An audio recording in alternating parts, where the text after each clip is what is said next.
আমি কি করব বলো তো বুবলু, কি করব আমি? সবার বাড়িতেই তো ছেলে আছে, কই তাদেরকে নিয়ে তো সবসময় এরকম অশান্তি হয় না? ওরই বা তো চঞ্চল মতি কেন? আর ওই বা মার কথায় শালুককে বিয়ে করতে গিয়েছিল কেন? হ্যাঁ, আর যখন বিয়েটা করেই ছিলিস আমরা তো মেনেও নিয়েছিলাম শেষ পর্যন্ত মেয়েটাকে, তাহলে আবার ঐশ্বর্যকে বিয়ে করতে গেল কেন বলো?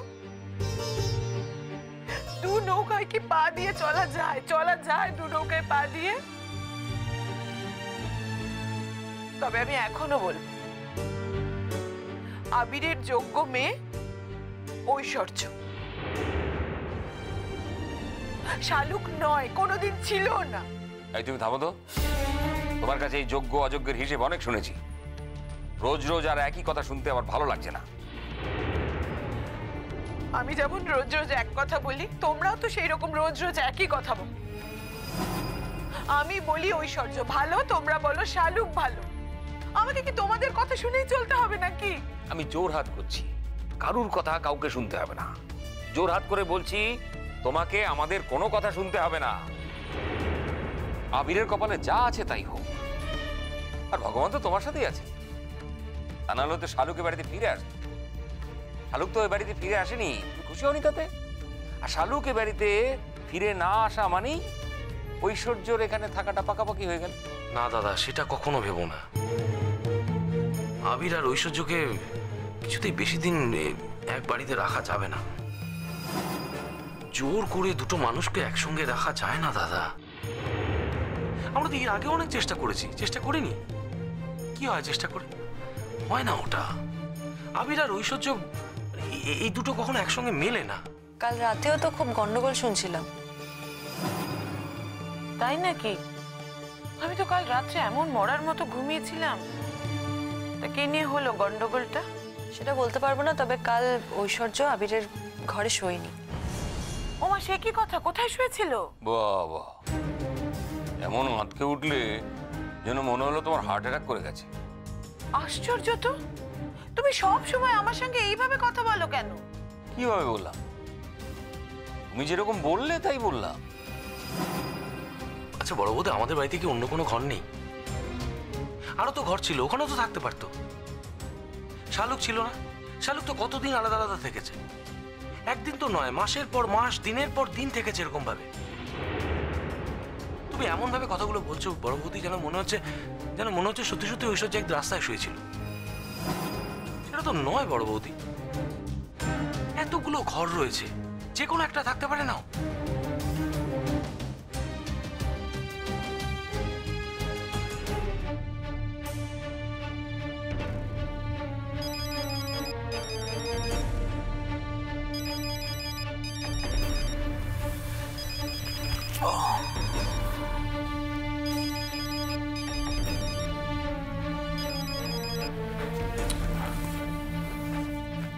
হ্যালো নদী, কি ব্যাপার বলো? দেখি নেই। দিঘি নেই? দিঘি আবার কোথায় যাবে?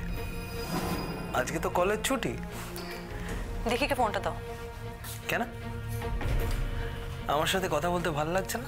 শোনো, আমাদের বাড়িতে একটা বিপদ হয়েছে, খুব বড় বিপদ হয়েছে, আর দিঘিকে আমার এক্ষুনি জানাতে হবে কথাটা। ফোনটা আমাকে দাও না।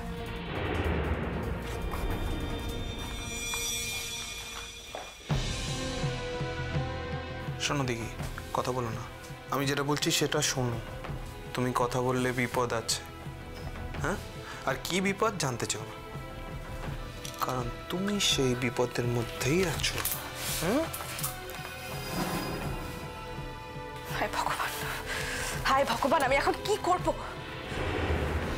তুমি আমাকে বলে দাও ঠাকুর, আমি এখন কি করব? হ্যালো হ্যালো, সূর্য তুমি কি শুনতে পাচ্ছ? হ্যালো। হ্যাঁ সরি নদী, আমার অন্য ফোনে একটা ফোন এসেছিল, তো ওটাই কথা বলতে ব্যস্ত হয়ে গেছিলাম। হ্যাঁ, কি বলছিলে? কি হয়েছে? আমি তো বলছি দিঘির সঙ্গে আমাকে কথা বলতে হবে।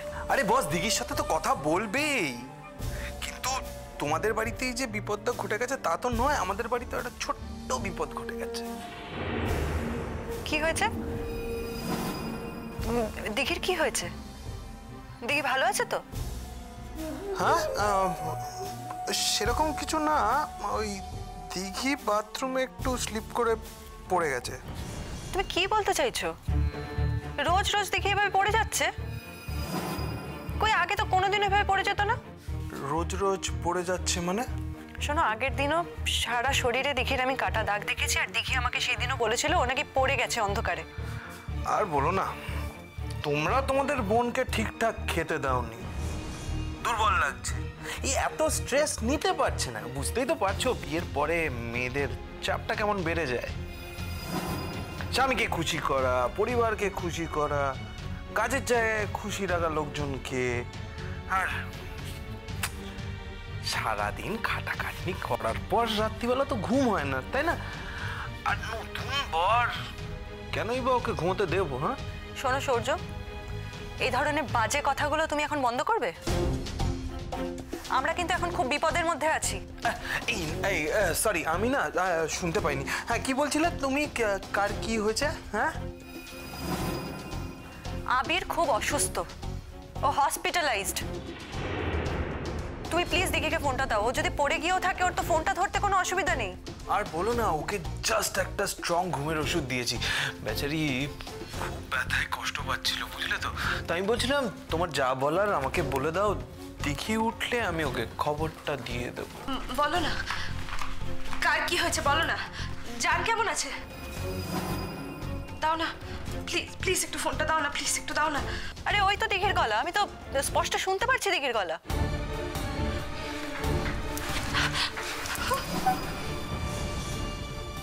আর বলো না, এই দিঘির যে তন্দ্রাটা এসছিল। হ্যাঁ দিঘি, তোমার বাড়িতে সবাই খুব ভালো আছে? যদি আমি বলছিলাম যে দিঘি একটু বেটার হয়ে যাক, আমি নিজে দিঘিকে নিয়ে তোমাদের বাড়ি যাব।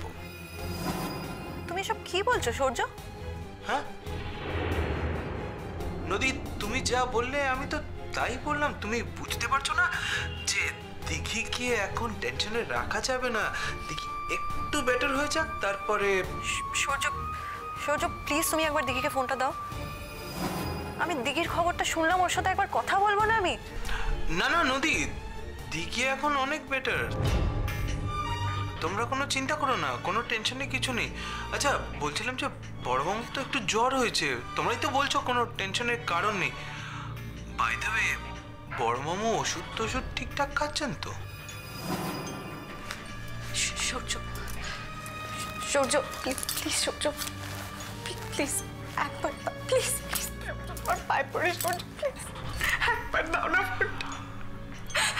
হ্যালো, হ্যাঁ নদী, বলছিলাম যে তোমার বড় মামু ঠিকঠাক ওষুধ খাচ্ছে তো? আগে তো বড় মামুর শরীর খারাপ হলে দিঘি ওষুধ দিত। হ্যাঁ দিঘি গল্প করেছে আমার সাথে, সেই জন্যই মনে হয় তোমার বড় মামু দিঘিকে স্মরণ করছে। কিন্তু তুমি তো বুঝতে পারছো এই অবস্থায় দিঘিকে ওখানে নিয়ে যাওয়া সম্ভব না। দিঘি একটু বেটার হয়ে যাক, আমি তো কথা দিচ্ছি আমি দিঘিকে নিয়ে নিচে যাব। তুমি তার মানে দিঘিকে ফোনটা দেবে না, তাই তো সূর্য? আর তখন থেকে এসব কি জিবারিশ কথা বলছো তুমি?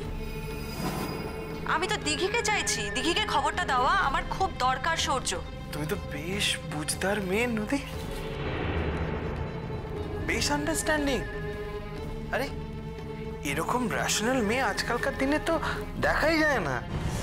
এই যে তুমি বুঝতে পারছো এই অবস্থায় দিঘিকে তোমাদের বাড়িতে নিয়ে যাওয়াটা কত অসুবিধে। আচ্ছা বেশ, তুমি দিঘিকে আবিরের কথাটা বলতে চাইছো না, ভালো কথা, কিন্তু কেন বলছো না? আমি যদিও সেটা জানি না, আমি তো একবার দিঘির সাথে কথা বলতেই পারি নাকি? বাবা বলছি, আবিরের বাবা। তুই আর তোর বাবা বলে আমাকে স্বীকার করিস কিনা আমি তো জানি না। যাক, সেদিন আসিসনি তো, তাই আবির তোকে একটা উপহার দিয়েছে। উপহার? অনেকটা রক্ত বেরিয়ে গেছে শরীর থেকে, বুঝতে পারছি না কি করব।